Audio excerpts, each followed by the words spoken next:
will be some somewhat random thoughts. I didn't plan to give this talk today, but here I am. But I want to share, and I think it's time for us to talk about it. I've been thinking a lot on my cushion in retreat about, and also how it applies to the Abbey, about the coronavirus. COVID, is that how it's said? Now it's abbreviation COVID-19. And what it means for our practice. The World Health Organization has set out very clearly, facts, not fear, will help prevent the spread of this virus. And fear is and anxiety is a very natural reaction to not knowing, not understanding. This is something that's new, it's spreading fast, there's lots of news about it. So those of you who are not looking at news are benefiting from that. For me, it's really about a time to deepen our practice. In one correspondence with a friend, we called it a teacher. This great teacher, the COVID-19 virus, is moving in to support us. So I just wanted to do some random thoughts, really, about our practice. Not in any way to diminish the very real concerns, to diminish the very real suffering that's being experienced, but also to take it to our Dharma perspective and have a different look at it. His Holiness the Dalai Lama often quotes Shantideva and from Guides to a Bodhisattva's Way of Life. If something can be remedied, why be upset? Or anxious, or angry, or pick your word. If something cannot be remedied, why be upset, or angry, or anxious? So there are some things that can be remedied. I mean, there are things we can do. There's a nice long list. There's a nice one out. National Public Radio has one today. 5 things to deal with your coronavirus anxiety. Plan ahead so that you're in more control. Like, think ahead. Buy up some groceries. Buy the stuff you need. Don't freak out about it. Just have it handy. Have a plan. We're trying to have a plan about what we'll do about our attendance here and stuff like that. Unplug. Don't spend so much time watching the news. Don't watch the little dial that has the spread rate update. It's not very helpful. Then, get good rest, eat well, make sure you stay healthy so that you're not so vulnerable. Wash your hands, which we've been working on here, learning how to do that properly. And then there are things that we can't do anything about. And that's where we need to not be concerned, not be flipped out, but sit down on our cushion. His Holiness again says, fear and anxiety easily give way to anger and violence. And we know that's true. Fear, anxiety feeds our eruption. The opposite of fear is trust, which is related to warm-heartedness, boosts our self-confidence. Compassion also reduces fear, reflecting as a concern for others and taking the attention off ourselves. So one of the things that I've been thinking about is the fact that we're globally all in this together. It's not happening in one town. It's not happening in one country. It's spreading around the globe. And last spring, I had a chance to give a Dharma talk at North Idaho College that was based on this book called Tribe by Sebastian Junger. And his whole premise from this book, after doing quite a lot of study, is that the need to belong is inherent in human beings, and that under stress and duress, like natural disasters and war and so forth, people help each other. It's shown again and again and again and again in just crazy ways. And so here we are, and people are helping each other. People around the world are working to figure out what's going on here, to try to solve this problem. People locally are starting to take care of themselves and each other. So this is like something to totally, I think, rejoice in. Look at the innate kindness of sentient beings and appreciate that and help let that fuel our meditation on the kindness of others and also fuel our own capacity and wish to reach out to others. And my feeling too is, in a way, who knows, this is my fantasy, but if we as a globe can draw together to take care of this health crisis, then we can draw together to take care of the climate crisis. I mean, it's like a dress rehearsal, a demonstration of our capacity of living beings who have the innate kindness, wish to help each other, can be harnessed in that way. So that's one random thought. Another one, the Queensland health authorities in Australia say that self-quarantine is one of the most effective ways to prevent this virus from spreading. Self-quarantine means just take yourself out of circulation for a while. And then there's all these articles about, because I looked it up this morning, all these articles about, oh, self-quarantine might cause loneliness. If you're a Buddhist practitioner, self-quarantine is the time to practice. People never have time. I don't have time to meditate. I don't have time to study. I have my job. I have my life.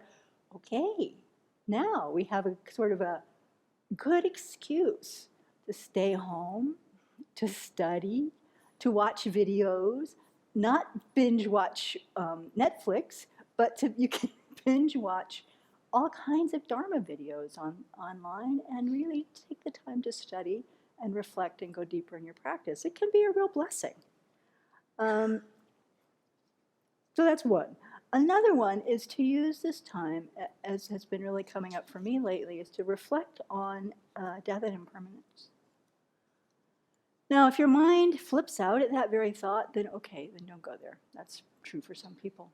But, you know, whenever I find, whenever there is an opportunity to be in closer relationship to the truth of my own mortality, it really helps my practice a lot. And so when I'm, you know, able to be with people who are dying or to care for people who are sick, or to have this possibility of like, well, who knows? I'm in the age range of vulnerable people. Who knows? We don't know. We don't know if I'm going to fall on the ice again and knock my head and not get up next time either.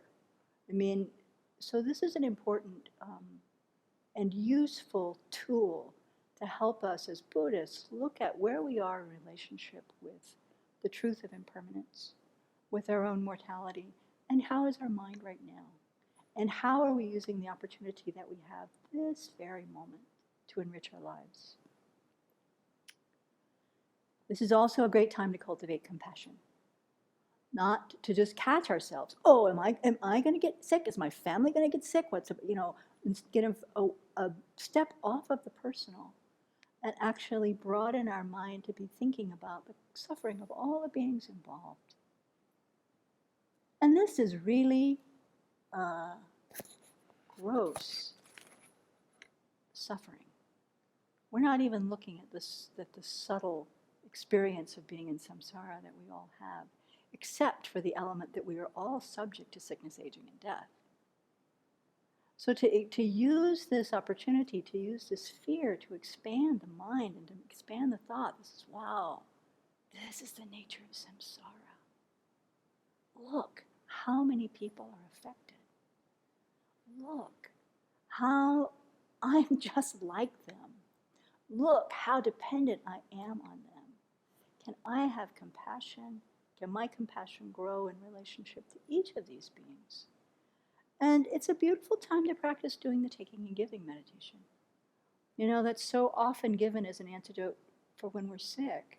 And we're, you know, it's so hard to get our self-focus when we're not feeling well. But to take that time to look out and think of all the people who are anxious, all the people who are ill, all the people who are grieving, all the people who are dying, not just of this disease, but of all kinds of diseases. And to think, may my suffering suffice for all of that suffering in the world. May I be able to take on that suffering and send out, let it explode my self-centeredness. Explode into an open space. And then send all of that light, all of my happiness, all of my merit, all of my good, everything in order to relieve that suffering, to build our own bodhicitta motivation. So the immediacy of this really, I think, makes our Tonglen practice, our giving and taking meditation, very juicy. We'll see where we're not willing, and that's good to know. We stop and we work with that. It's not like, oh, we have to have this big, and expect ourselves as practitioners that I should be able to give this to the world. We need to see where we get caught up short. There's a beautiful, very detailed explanation of this practice in Geshe Jampa Text talks, Transforming Adversity into Joy and Courage. There's a simpler version described in Open-Hearted Life by Venerable Thupten Chodron and Russell Colts. And if you just go online and Google taking and giving meditation or Tonglen, there's many, many, many descriptions. So the best antidote. Then His Holiness the Dalai Lama recommends that we do Tara practice. Tara's enlightening influence dispels obstacles and, as we say, dispels extremely fearful plagues. So this is also very useful. And then the question comes down to, how does all that help? I read a little bit from Venerable Tenzin Palmo's this morning, and here we go. So she's quoted in Cave in the Snow. So this is Jetsuma Tenzin Palmo, who's done a lot of meditation. And in the book here, she's being questioned on, with so many needs in the world and people needing to go out and be active and help people, is the cave thing really helpful? Is this meditation thing really useful? How does it benefit? And I found these very inspiring. She says, it's a poverty of our time that so many people can't see beyond the material. In this age of darkness, with its greed, violence, and ignorance, it's important that there are some areas of light in the gloom, something to balance all the heaviness and the darkness. To my mind, the contemplatives and the meditators are like lighthouses, beaming out love and compassion into the world. Because their beams are focused, they are very powerful. They become like generators, and they are extremely necessary. She talks about some of the letters like we get here too, people saying just knowing that you're there makes me feel like confident, makes me feel better about the world. She says, I know Catholics who feel inspired that Christian contemplatives are praying for the world's sinners. What people have to remember is that meditators are not doing it for themselves. They're meditating on behalf of all sentient beings. And then the author here says, her words are reminiscent of that old Eastern saying, that if it weren't for the meditators directing their prayers to the welfare of all humanity, the sun wouldn't even rise every morning in the east. So, bottom line, whatever else we do to prepare, whatever else, however much hand sanitizer we buy, however many we check on our neighbors, if we have them, we quarantine ourselves, whatever. I think it's absolutely true that there's nothing more important to do at a time even of I don't think it's been declared a pandemic yet, but a big worldwide thing going on that's affecting a lot of people. There still is nothing more important to do than our practice. And to transform our minds, to cultivate our love and compassion and wisdom. Wisdom also is critically important, bringing to this kind of situation. And trusting, knowing that that practice has a beneficial effect. We can't see it often. Sometimes we can. Often can't. Can't feel it, can't smell it, can't taste it. And sometimes it's easy to get obscured in the murk of our own minds.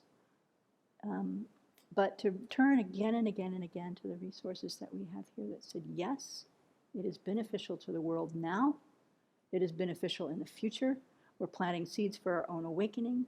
And oh my goodness, how beneficial it will be when we're actually Buddhas and can do something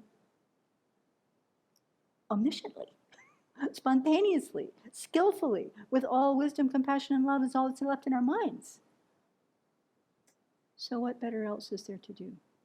So if we end up being self-quarantined or not self-quarantined or whatever happens here, May we really use this as a great teacher to help us deepen our practice. And that goes for everyone. If you're doing retreat from afar, stick some of these meditations into your Shakyamuni Buddha practice, right where it says insert Lam Rim. Also, think about the taking and giving where it says at the end of the Four Immeasurables. That's a good time to do it too.